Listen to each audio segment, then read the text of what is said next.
Hello science lovers, welcome back to my channel and today we are going to discuss about steric effect in biphenyls. So let's move ahead. Let's see what is biphenyl first. Biphenyl क्या होती है? Biphenyl एक aromatic hydrocarbon की ring होती है। दो benzene ring आपस में लिंक होती हैं एक कोवलेंट बॉन्ड के साथ। केमिकल फॉर्मूला है इसका कार्बन 12H10। स्ट्रक्चर क्या रहेगा? दो बेंजीन रिंग आपस में जुड़ी हुई हैं by a single bond. Structure भी देखते हैं इसका, तो ये है इसका स्ट्रक्चर।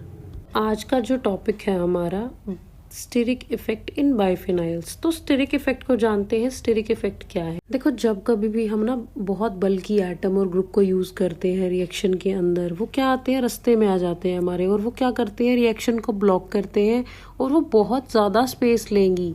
उससे क्या होगा? स्टेरिक इफेक्ट होगा। स्टेरिक इफेक्ट इन्फ्लुएंस करता है मॉलिक्यूल का जो केमिकल प्रॉपर्टी है, उसकी रिएक्टिविटी को, उसके फिजिकल साइज को, और स्पेशल में इसका जो अरेंजमेंट है एटम्स का, मॉलिक्यूल्स का, ठीक है, उन सबको वो क्या करेगा? अफेक्ट करेगा। स्टेरिक इफेक्ट आ जाता है भारी चीजों का यूज करना रिएक्शन के अंदर, वो ब्लॉक कर देंगे रिएक्शन को, ठीक है। जो स्टेरिक इफेक्ट है वो क्या क्या कर रहा है, लेट्स सी। स्टेरिक हिंड्रेंस कर रहा है, स्टेरिक प्रोटेक्शन कर रहा है, और स्टेरिक रिपल्शन भी हुई है। तो वन बाय वन हम डिस्कस करते हैं कि group slow down the reaction और वो क्या करेंगे, बिल्कुल उसको बंद कर देंगे, ठीक है। नेक्स्ट आता है हमारा स्टेरिक प्रोटेक्शन। वो प्रोटेक्ट कैसे करेगा? वो क्या करेगा? वो हमारे पास ना रिएक्शन के अंदर कुछ साइट ऐसी होती हैं जिनकी हमें बिल्कुल लीड नहीं होती, तो जो स्टेरिक हिंड्रेंस है उसकी वजह से क्या होगा, बल्कि ग्रुप वहां पे जाके एक शील्ड बना लेंगे। हमारे पास क्या होता है, कई बार नॉन बॉन्डिंग एटम्स होते हैं और उनसे क्या होगा, रिपल्शन होगा, और क्या हो जाएगी, मॉलिक्यूल की शेप चेंज हो जाएगी। तब वहां पे क्या हुआ, स्टेरिक रिपल्शन। स्टेरिक इफेक्ट का हम डायग्राम देख लेते हैं कि कैसे होता है ये।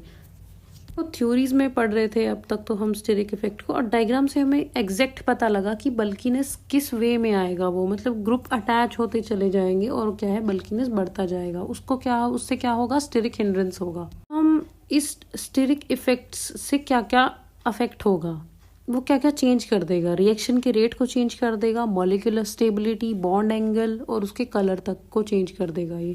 तो वन बाय वन हम डिस्कस करते हैं। फर्स्ट, मॉलिक्यूलर ज्योमेट्री चेंज करेगा, बॉन्ड एंगल, बॉन्ड लेंथ।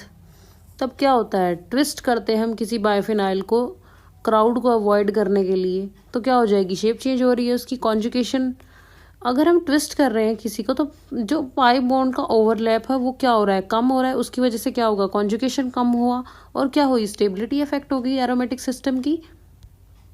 अगर हम स्पेक्ट्रोस्कोपी की प्रॉपर्टीज को देखें, अगर यूवी विजिबल रेडिएशन की बात करें, अगर कॉन्जुगेशन कम है तो वो किस साइड शिफ्ट हो जाएगा, जहाँ पे क्या है, शॉर्टर वेवलेंथ है, और शॉर्टर वेवलेंथ कहाँ होती है, ब्लू शिफ्ट पर। और ये किसको अफेक्ट करती है, केमिकल रिएक्टिविटी को। ये क्या करेगी, रिएजेंट को अप्रोच नहीं करने देगी, मतलब कि वहाँ पे जो बल्कि ग्रुप अटैच है वो रिएजेंट को रिएक्ट नहीं करने देंगे, ठीक है। अगर हम देखें मैक्सिमम पाई कॉन्जुगेशन के लिए रिंग जो है वो एक प्रॉपर प्लेन में होनी चाहिए, ताकि जो पी ऑर्बिटल है वो अच्छे से ओवरलैप कर सके, तभी तो कॉन्जुगेशन पॉसिबल है। अगर कॉन्जुगेशन होगा तभी तो क्या होगा, स्टेबल होगा कोई भी एरोमेटिक सिस्टम। तो जो सिंपल बाइफिनाइल्स होते हैं वहाँ पे क्या होता है, स्टेरिक इफेक्ट बहुत कम होता है। और अगर हम ऑर्थो पोजीशन की बात करें तो हाइड्रोजन वही है, रिप्लेसमेंट क्या हो सकता है, वही हो सकता है। तो रिंग क्या करती है, ऑलमोस्ट कोप्लेन और कॉन्जुगेशन होता है वहाँ पे, वो सेफ रहती है वहाँ पे वो चीज़। कॉन्जुगेशन मेंटेन है तो क्या होता है, strong steric effect only seen कहाँ पे होगा, जहाँ पे क्या होता है, बल्कि ग्रुप को एडिशन होता है, और एडिशन कहाँ होगा, ऑर्थो पोजीशन पे ही होगा। तो जो सिंपल बाइफिनाइल्स हैं, इनके कहने का मतलब ये है कि जो सिंपल बाइफिनाइल्स हैं वहाँ पे क्या हो रहा है, वहाँ पे बहुत कम स्टेरिक इफेक्ट है, और कम स्टेरिक इफेक्ट है तो कॉन्जुगेशन मेंटेन्ड है। अगर वहाँ पे कोई भी बल्कि ग्रुप प्रेजेंट नहीं है तो कुछ भी नहीं होगा वहाँ पे। तो अगर बल्कि ग्रुप कहाँ पे प्रेजेंट होगा, वो ऑर्थो पोजीशन पे प्रेजेंट होगा, और वहीं पे क्या होगा, स्टेरिक इफेक्ट होगा। That's all. देखो, सिंपल बाइफिनाइल्स की बात हो गई, अब हम बात करते हैं अनसैचुरेटेड बाइफिनाइल्स की।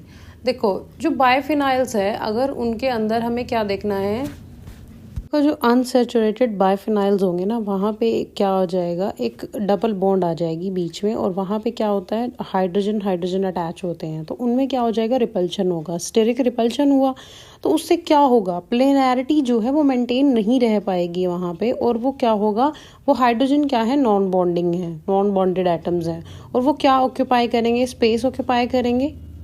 देखो जो 4,4 स्टिल्बिन है जिसको हम क्या बोल रहे हैं, ट्रांस 1,2 डाइफिनाइल इथीन, उसका स्ट्रक्चर है 2 बेंजीन रिंग है और वो लिंक्ड है by CH double bond CH से, और उसका स्ट्रक्चर क्या है C14H12। इसको हम एज क्या कंसीडर कर रहे हैं, अनसैचुरेटेड बाइफिनाइल्स। ठीक है, हमें क्या करना है, रिपल्शन कम करना है, तो हम क्या करेंगे, मॉलिक्यूल को रोटेट करेंगे कार्बन कार्बन बॉन्ड से और रिंग को क्या करेंगे, ट्विस्ट कर देंगे ऐसे एंगल पर जहाँ पे क्या हो, रिपल्शन कम हो। हमें ये बात पता है कि अनसैचुरेटेड बाइफिनाइल्स में क्या होगा, डबल बॉन्ड होगी, वो क्या होती है, रिजिड होती है, उसको ट्विस्ट करना इतना ईजी नहीं है। ठीक है, तो रिंग को क्या करेंगे, हम टिल्ट आउट करेंगे एक परफेक्ट अलाइनमेंट पे।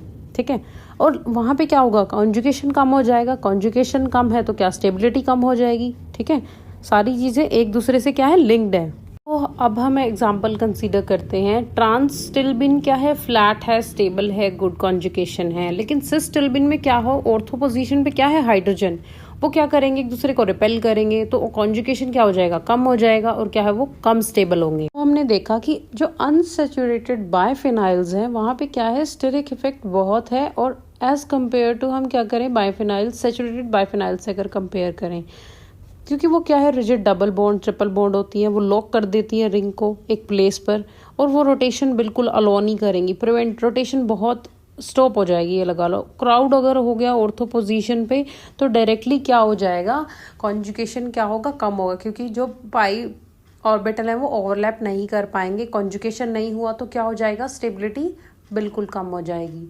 तो ये है अनसैचुरेटेड बाइफिनाइल्स का case. It's all about today's video. If you like this video, then hit the like button, share and subscribe to my channel, and thank you so much.